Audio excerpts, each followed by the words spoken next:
Sure, we have mountains and beautiful national parks and amber waves of grain, etc., but the majority of Americans, 52% of them, live in places that look like this, or this, or this. I see nothing wrong with that. That looks awesome. The collective American experience is one of driving for miles and miles. These photos Ugly as fuck. Wait, that's my town.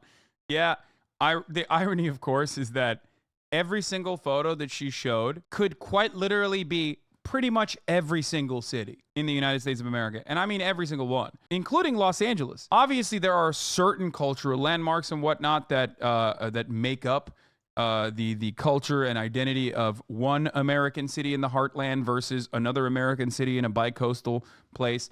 However, most of the cities literally have exactly this aesthetic. photos could be anywhere in the United States. Suburban developers, like those who built Levittown, often included restrictive covenants in property deeds, explicitly barring people of color from buying homes in these areas. So let me explain something to you guys, right? Obviously, there's plenty of books that have been written on the subject matter and plenty of evidence that this was a very successful form of systemic discrimination. And yet, you know, Ben Shapiro and his kind, conservative monsters, will regularly say, well, point to me where the law is racist and I'll stop it. Now, this is technically outside of the bounds of law, right? It's still a code. Still a code of conduct, and it's completely not permissible, right? And completely unacceptable by today's standards and even yesterday's standards as well.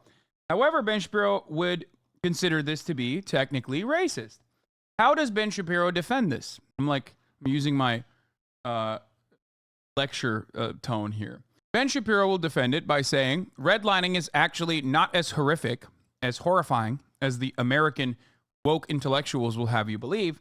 It's actually a consequence of blacks not being able to pay their loans.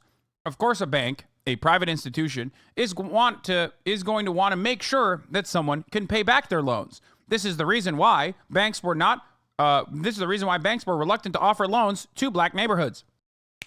That's it. That's how he defends it. So the reason why I'm mentioning this, why did I explain all this? Because conservatives are not in it in a serious way. They're not genuinely interested in having an argument or arriving at the truth. They're simply interested in defending their reactionary position. And Ben Shapiro is very good at trying to defend a inherently reactionary, oftentimes very racist position with a little bit of intellectual patina. How does he do that? By giving you some academic language seasoned around what actual racist bankers were saying when they designed this goddamn structure to begin with. Zoning ordinances that effectively limit the availability of affordable housing, thereby segregating communities by income and often by race. Prohibitions on multifamily housing and other restrictions that essentially made it impossible for lower-income families to live in certain areas. As more and more houses were built, the suburbs had to continue expanding outward to find space for more and more lots. But the people living in the suburbs continued to work and commute in the cities. This is how the suburbs destroyed the cities, because the cities originally were built not with a car-reliant infrastructure in mind, but the cities were originally built with trams, the cities were originally built for public transit, and mostly walkable. One other fun aspect of a car-centric, car-reliant infrastructure, and I've said this before, white people are so creative when they're doing racism. Like, they've beefed up their creativity points so that they've maxed it out when it comes to just not being around black people, systemically excluding them, stopping them from advancing. Here's another thing that they did. Not only did they create this car-reliant infrastructure, not only did they start paving larger roads, breaking down buildings, making the roads wider, eliminating sidewalk space, eliminating walkable streets altogether, they then used highways to quite literally physically stop black people from being able to walk to areas where white people live. They doubled down on it. They were like, oh, we got fucking highways here. Where can we put it? Either directly on top of a black neighborhood or around a black neighborhood so that they just can't even leave the neighborhood as easily as possible. For the record, that's how you arrive at questions, dumbass questions that conservatives like Matt Walsh love weaponizing. It's called weaponizing idiocy, where they go, Hasan, you're so woke. What's next? Are you going to say highways are racist? Yeah, I am. I am going to say that. Everything in America was designed with a racist attitude in mind, okay? Public transportation often took a back seat. Moreover, in some cases, vibrant neighborhoods, usually populated by people of color, were divided or demolished to make way for highways and roads leading out to the suburbs. The removal of those streetcar networks was often lobbied for and or financed by oil and auto companies. And when the streets became so clogged that buses couldn't complete their routes on time, people turned to buying their own cars, making the problem even worse.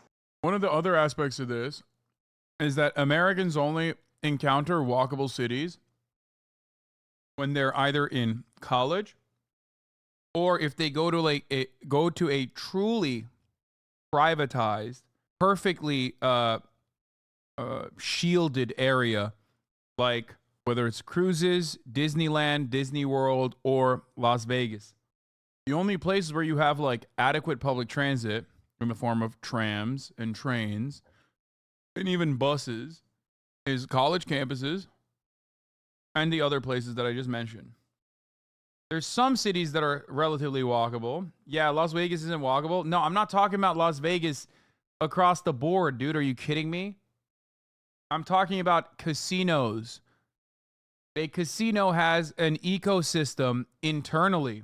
Casinos also have active not public transit, but like active transit going through them. It's a system in and of itself.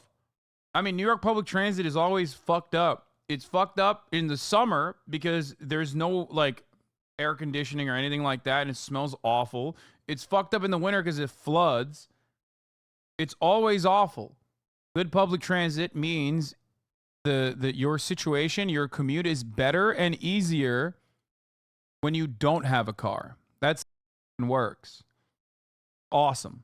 And what's most insidious is the financials behind all of this. As the suburbs expanded, they needed more and more roads, highways, bridges, infrastructure to stay afloat. But because the nature of the suburb is spread out single-family housing as opposed to the densely packed city apartment dwelling, the suburbs have too few people to be able to fund this infrastructure. And Black and brown communities in cities are forced to subsidize suburban lifestyles at the expense of the beautification of their own communities, leading to the degradation of inner-city neighborhoods. And there are people working to undo the last century's work of uglifying our entire country by highlighting the work that is being done to center Black communities and Black lives in city planning and urban development. This is an incredible YouTube video.